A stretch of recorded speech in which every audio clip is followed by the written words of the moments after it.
How about অর্থাৎ কেমন হয়। এই কেমন হয় বা হাউ অ্যাবাউট দিয়ে আমরা সহজে বিভিন্ন বাক্যকে ইংরেজিতে কনভার্ট করতে পারি। এর স্ট্রাকচার বা গঠন প্রণালী আমরা যদি আলোচনা করি, সেক্ষেত্রে আমাদের প্রথমে ব্যবহার করতে হবে হাউ অ্যাবাউট প্লাস ভার্ব এবং আইএনজি যুক্ত ভার্ব হতে হবে প্লাস এক্সটেনশন।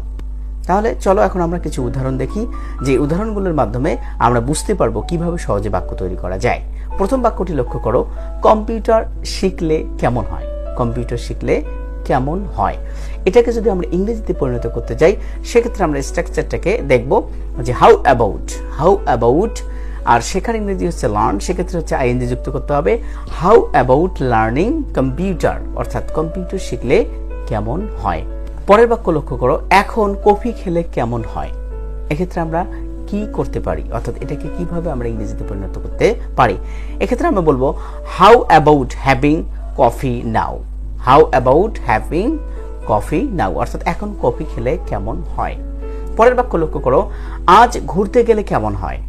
আজ ঘুরতে গেলে কেমন হয়, এক্ষেত্রে আমরা কি বলবো, how about roaming around today. How about roaming around today, অর্থাৎ আজ ঘুরতে গেলে কেমন হয়। আরেকটি বাক্য লক্ষ্য করো, এই শীতে রাঙ্গামাটি গেলে কেমন হয়। How about going to Rangamati in this winter. পরের বাক্য লক্ষ্য করো, মেয়েটির সাথে দেখা করলে কেমন হয়। আমরা কি বলতে পারি এক্ষেত্রে, how about meeting the girl, অর্থাৎ মেয়েটির সাথে দেখা করলে কেমন হয়। আজকে বিরিয়ানি রান্না করলে কেমন হয়। How about cooking biryani today. পরের বাক্য লক্ষ্য করো, অনলাইনে ফ্রিল্যান্সিং করলে কেমন হয়। হাউ অ্যাবাউট ফ্রিল্যান্সিং অনলাইন, অর্থাৎ অনলাইনে ফ্রিল্যান্সিং করলে কেমন হয়। শিক্ষার্থী বন্ধুরা, এই রুল দিয়ে তাহলে আমরা যে কোনো বাক্যগুলোকে ইংরেজিতে পরিণত করতে পারবো, শুধুমাত্র আমাদেরকে স্ট্রাকচারটা জানতে হবে। আমি যদি বলি আকাশে ঘুড়ি উড়ালে কেমন হয়, how about flying kite in the sky. হাঁটলে কেমন হয়, হাউ অ্যাবাউট ওয়াকিং। নদীতে সাঁতার কাটলে কেমন হয়, how about swimming in the river. স্কুলে গেলে কেমন হয়, how about going to school.